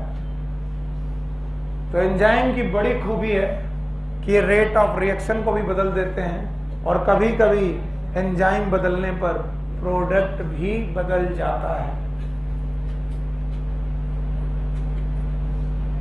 और ये कैसे हो रहा है? कैसे एंजाइम को प्रोडक्ट में अपने प्रोडक्ट की रेट को बढ़ा देते हैं? इसके लिए हितेन बाबू सो जाओगे तो आज की कल? चलो भाई कल आ जाओ। Take care, good luck, bye bye. आज शाम को टॉपिक क्या है? अच्छा, प्लांट ब्रीडिंग का टॉपिक आखिरी टॉपिक है। तो आज वो परभनी क्रांति, पूसा स्वर्णिम, ये सब पढ़ाना है। आप लोग आ जाइएगा। चैप्टर आज या कल में एंड हो जाएगा।